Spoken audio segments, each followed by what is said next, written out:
Hey, what the hell's going on? How are you? My name's Nick Digilio. Thanks for checking out my YouTube channel. You can check me out on RadioMisfits.com. I got 2 podcasts there that you should check out. They're both free, so you can subscribe and download, rate, review, all that stuff, like, share, let millions of people know. The Nick D Podcast, every Tuesday and Friday, new episodes to Pop Culture Entertainment Podcast, where I review movies and have great guests on, and talk about life and pop culture and all kinds of cool stuff. RadioMisfits.com. Also on RadioMisfits.com is my podcast about Saturday Night Live called That Show Hasn't Been Funny in Years, an SNL podcast. I don't think that show has been funny in years. In fact, I think the opposite. And I think that people who actually say that show hasn't been funny in years, it hasn't been funny since the old days, are morons. And that's what I prove on every episode. It's dedicated to the greatness of the best sketch comedy show of all time, the legendary Saturday Night Live. And that new episodes of the Saturday Night Live podcast are Wednesday. So Tuesday, Wednesday, Friday, new podcasts all over the board at RadioMisfits.com. The Nick D Podcast, check me out there. And also, I have a page at Patreon.com. All the stuff that I do, these videos, the reviews, all the other stuff that I do, it's all for free, so you should donate some dough. It'll help out. It'll keep the things going, and we got some bonus stuff that we're going to be giving away, too, if you get to become a patron now. So, patreon.com/NickDShow. You're going there right now, right? Patreon.com/NickDShow. You go there, you pick a tier, you donate, you become a patron. It makes you feel good about your life. It really does. You can also listen to me every Friday, every other Friday. It depends. I'm on there a lot, but usually every other Friday on the Steve Cochran Morning Drive Show, WLS AM 890. Monday through Friday, by the way, you can hear the Steve Cochran Show, the best morning drive show in Chicago, and it's not even close. 5:30 a.m. to 9 a.m., the Steve Cochran Show on WLS. I am the movie critic for the Steve Cochran Show on WLS, and you can hear me every other Friday on WLS AM 890. So tune in for that. All that stuff is free. All that stuff is fun. All that stuff is entertaining. So that's why you should donate some dough. Patreon.com/NickDShow. So the Film Center, the Gene Siskel Film Center, by the way, look at this fucking hair. You know, I walk around in public with this. I do. I don't even know what, I get it cut and then it's okay for about 2 weeks.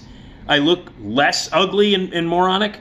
But then it grows, and then I look like this. And then I go out in public, and people walk down the street, and they go, look at that poor man.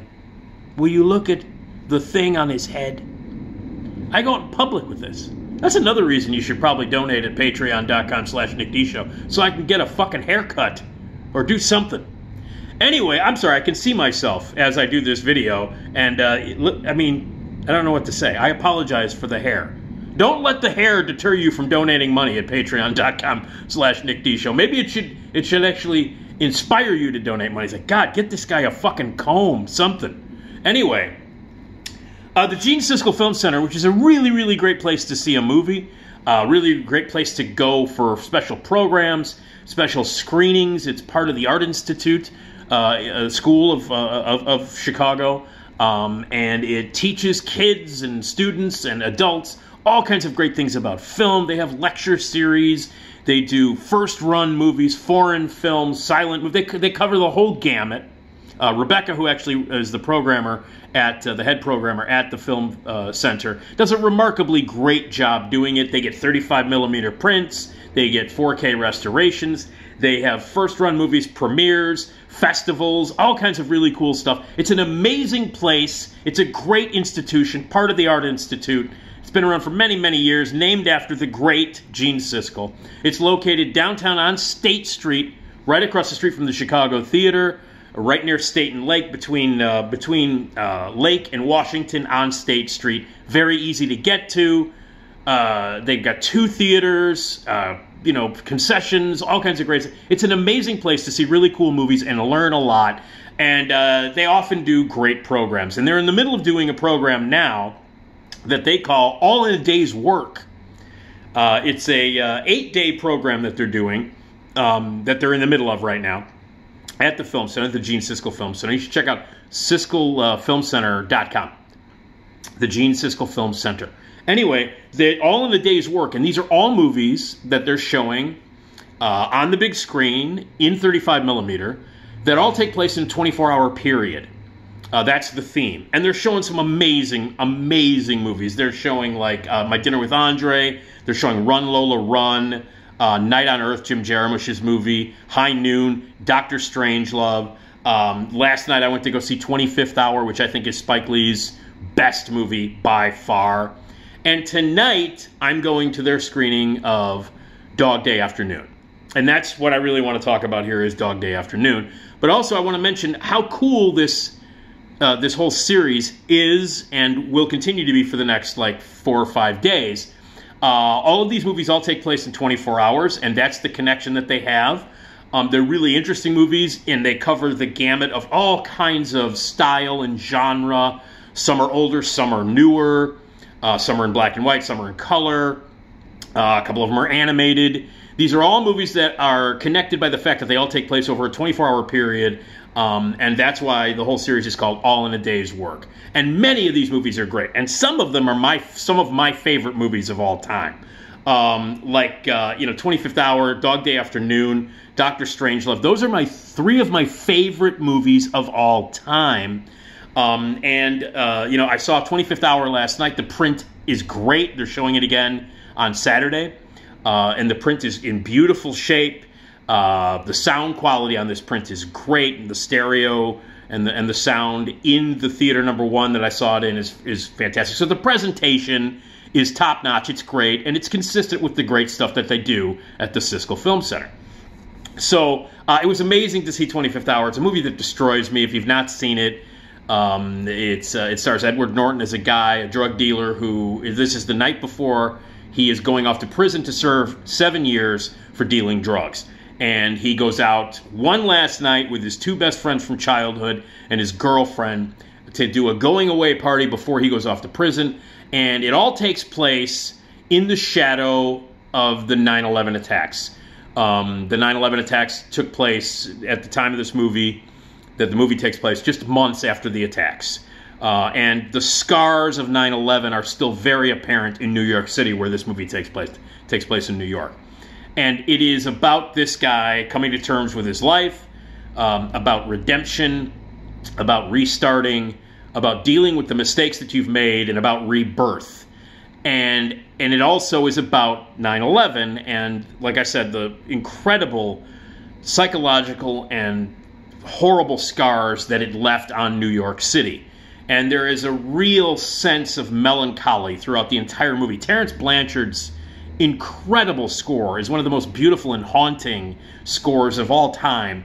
And the way that Spike Lee directs it as a New Yorker, as a lifelong New Yorker, he infuses the movie with a melancholy and a sadness and a real sense of heft to it that not only helps what the movie is about thematically, but also no other movie has dealt with 9/11 as successfully and as effectively and as brilliantly as 25th Hour does. And especially from the point of view of what it did to New York as a city and to its people.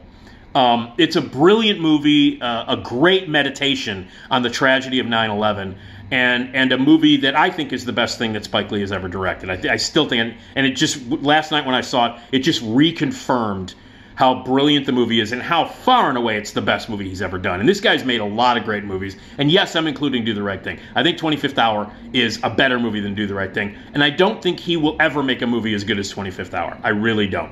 All of it in terms of what it was about, the acting, the script, the brilliant style with which he directed it, the visual stuff that Spike Lee has done consistently, like the tracking shot where the camera is on like a conveyor belt, rolling back or rolling forth. He does that in this, and it works to great effect. Sometimes it doesn't work in his other movies, and sometimes it does. But everything he does thematically, his use of music, his editing, his sort of weird salute to like French New Wave, where he's editing in different styles and different times. It all works in this movie. Some of his movies where he tries to do that doesn't work as well. Every decision that he makes as a director, as a storyteller, and as the message that he's trying to get across and the theme he's trying to get across, it all works brilliantly, flawlessly. The best goddamn movie he's ever made. And they're showing it one more time on Saturday. That would be the, what would that be, the 6th? Yeah, Saturday the 6th. No, it's 8th. Sorry, 8th. Saturday the 8th, April 8th. They're showing it one more time. And the print is beautiful. So get your ass to the Film Center and see 25th Hour, the best movie that Spike Lee's ever made. The best movie about 9/11 and its effect, especially on New York City, that has ever been made and that ever will be made. A haunting, beautiful, amazing masterpiece. So see that. It's part of the All in a Day's work. Now, the reason I bring up Dog Day Afternoon is because I'm going to see it tonight. Now, I've seen Dog Day Afternoon a million times. I hosted a screening of it myself. A few years ago, I used to host these screenings at the AMC Rosemont Theater. It used to be the Movico. Once a month on Tuesdays, I would host these screenings where I'd pick a movie, we'd show it, I would talk about it afterwards, we'd do a Q&A, we'd all hang out. It was fantastic. We have a big crowd come out, and I would get to pick movies and show them, and then, host it and pick movies that I love. And so I hosted a screening of Dog Day Afternoon a few years back. It was a 4K restoration. Huge group came out. We talked about it afterwards. And it's always an incredible honor to host these screenings, especially if they were movies that I really loved. It's weird because the guys over at the Music Box are doing this Robert Zemeckis festival starting next week for a week long. And it's called Crackerjack Compass, the works of Robert Zemeckis. They're showing 90% of almost all of Robert Zemeckis' movies, a bunch of shorts, some special programs, and I'm going to be there every night. I'll be going there every night. And what's odd is about 5 years ago at my film club, I did an entire 7-month stretch of Robert Zemeckis movies. We called it the Zemeckis Fest. And all those movies are being shown. But I showed a lot of them years ago, at the Movico Theater, the Rosemont, the theater in Rosemont. I showed all 3 Back to the Futures during that time. I showed Used Cars. I showed Used Cars twice. I showed Contact. I showed Castaway. I showed Forrest Gump. I showed I Want to Hold Your Hand. I showed 1941, even though he didn't direct it, but he wrote it. But you should check that out. The Music Box Theater, by the way, the greatest theater in the country. And they are doing the Crackerjack Compass Robert Zemeckis Festival starting on April 13th. Check out musicboxtheater.com. I'm going every night. It's going to be unbelievable. So anyway, it's just weird that sometimes I show movies and they get programmed elsewhere. And I feel always like, yeah, okay, cool. We have a lot in common. A lot of these programmers now have a lot in common. I chose these movies to show at my stuff, and now they're showing them, and it's awesome. But anyway, Dog Day Afternoon, which is a movie that I did show a few years back, is being shown in 35mm tonight at the Gene Siskel Film Center. And I just wanted to quickly mention that you should come out to all of these movies at the Film Center. Amazing. The stuff that they do at the Music Box, the stuff they do at the Film Center. We are very, very lucky in this city to have 2 organizations and 2 venues like that to see incredible original programming of great classic movies and new movies. It's fantastic. But anyway, the Film Center, Dog Day Afternoon.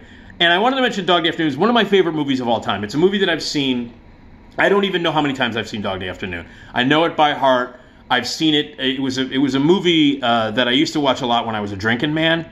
I'd get home really late and I'd be like, yeah, I'm going to watch Dog Day. And I would watch Dog Day Afternoon like once a month. And I still watch it all the time. And any chance you have to see it on the big screen, especially at the Film Center, and especially in 35mm. And this is going to be in 35mm. It's really, it's film, going through a projector. Isn't that amazing?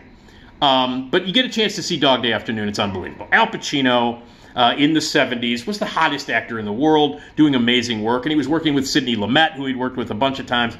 And this is one of my favorite movies of all time. We all know it's based on a true story about a guy, 2 guys who rob a bank. Well, 3 guys and 1 runs away. 3 guys who rob a bank. The cops show up, and then it becomes a hostage situation, and it's about what happens during this long hostage situation where these 2 bank robbers are stuck inside a bank with their hostages, and the negotiation that goes on, and what happens, and all that stuff. And it all took place on a hot August afternoon in New York, and so that's what the movie's about. It's a classic, and it's Al Pacino, it's John Cazale, Charles Durning, Chris Sarandon, Lance Henriksen, an incredible cast, directed by the brilliant Sidney Lumet, a director who, there aren't many directors in this world who worked better with actors than Sidney Lumet, who would consistently get amazing performances out of his actors and actresses in all of his movies. One of the best actors, directors of all time. One of the best New York directors of all time. And just one of the best filmmakers that has ever lived. He's made so many classic, amazing, incredible films. And for my money, Dog Day is his best movie. Dog Day is the best performance that Al Pacino has given.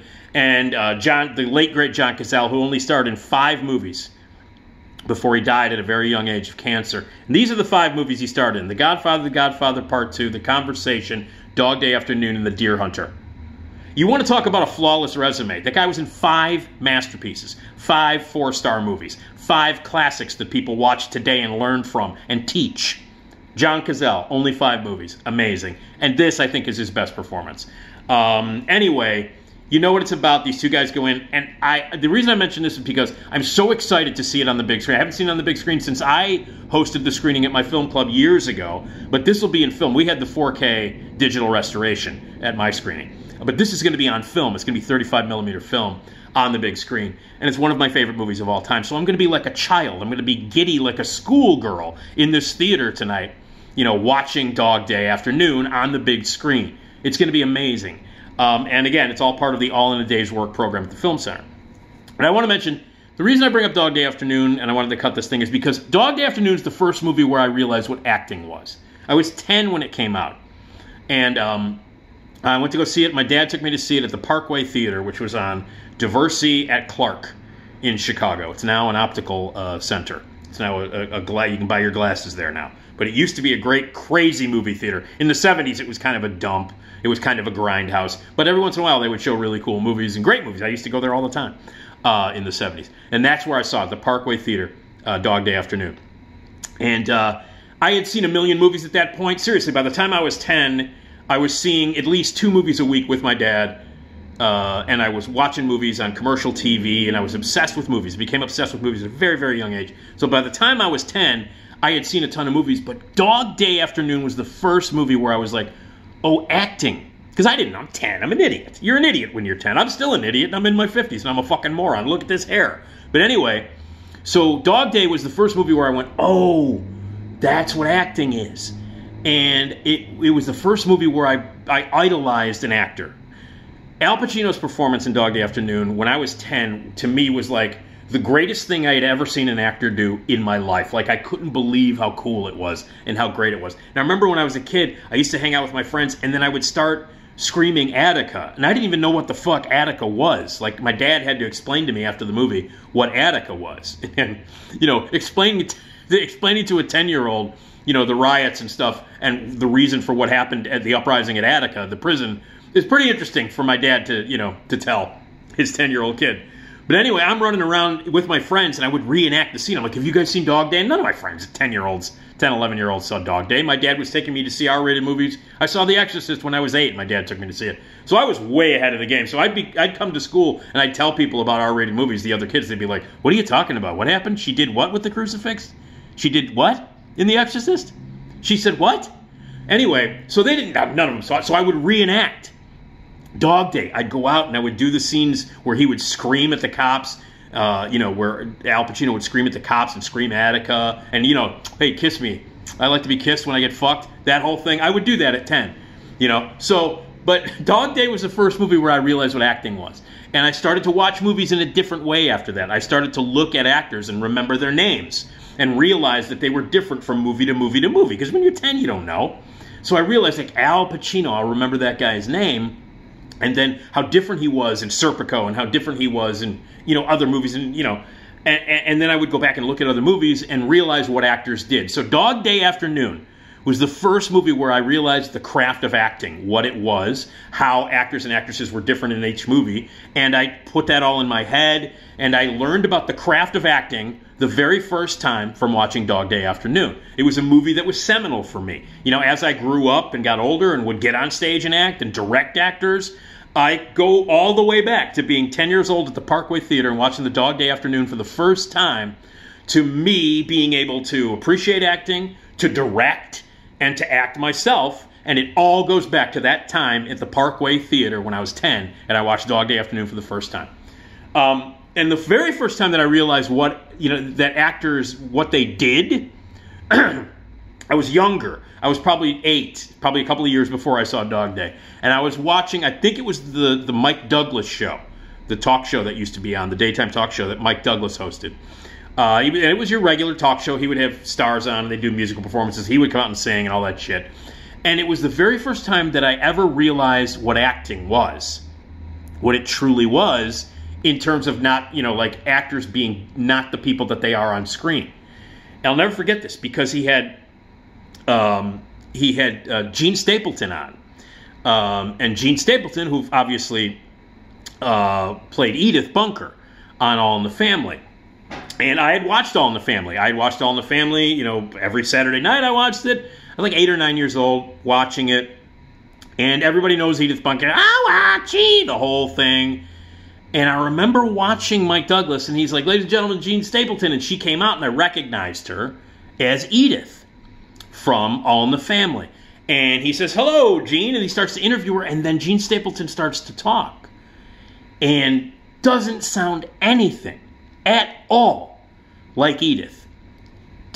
He's not dressed like her. Her hair is completely different. She came out. It took me a couple of seconds to realize that, wait a minute, that's Edith Bunker. That's Archie's wife. And then she spoke, and it freaked me out because obviously, the voice of Edith Bunker is not Jean Stapleton's voice. It is a character choice. It is a voice that she discovered and used for that character as an actress. And I remember going, what? I remember being completely mind-boggled by it, like completely thrown by, wait a minute, what is the voice coming out of this woman who, is that Edith? I mean, she's dressed completely different, her hair is different, she doesn't have the same mannerisms, she's not as flustered, she's not yelling, she's got a very, very subdued, natural, sophisticated voice, deeper in tone, she's speaking much more intellectually. And I remember as a kid going, what is, like freaking out, like, Edith, but what? And then like figuring it out, like, oh, she's pretending. She's pretending, like that voice isn't real, she's pretending. Like I'm an only child, so I did a lot of pretending, in my bedroom, play acting, like from the time I was a toddler. I would act, with my dolls and to myself, and I would put on fake shows in my bedroom. And then I realized that she was pretending, and that acting was pretending. That's all it was. And I vividly remember watching Mike Douglas when Jean Stapleton first spoke as Jean Stapleton, as her, and not as Edith, where I went, what the fuck? My mind was blown. My little 8, 9-year-old mind was boom. I was like, oh my God, she's pretending. So that's when I realized that the people in All in the Family and the other TV shows that I were watching, they were people who were pretending. It wasn't real. And that Mike Douglas episode where Jean Stapleton spoke as herself was seminal for me. It was huge. And then a couple of years later, when I watched Dog Day Afternoon, which I will be watching again tonight in 35mm, and I'll be going crazy at the Film Center, when I was 10, that's when I realized what the craft of acting was. Like, how it can work, and what he did in this movie that was different than what he did in The Godfather, or what he did in Serpico, or what he would do in and Justice for All, and all this other stuff. So the craft of acting, and everybody in it, Charles Durning, I realized what acting was. Chris Sarandon, I realized what acting was. John Cazale, I realized what acting was. All of the people, the Carol Kane is in the movie. There are a lot of great supporting performances. The people on the outside of the bank, the people on the inside of the bank. All of the acting in Dog Day Afternoon is phenomenal. It is top-notch. It's the best film acting you'll ever see because Sidney Lumet is an amazing director, and everything about that movie works. So the craft of acting, as a 10-year-old, I discovered what it was. When I watched Dog Day Afternoon, I realized what acting was. When I watched Mike Douglas and Jean Stapleton showed up, I realized that actors just pretend. Dog Day Afternoon, I realized what the craft was.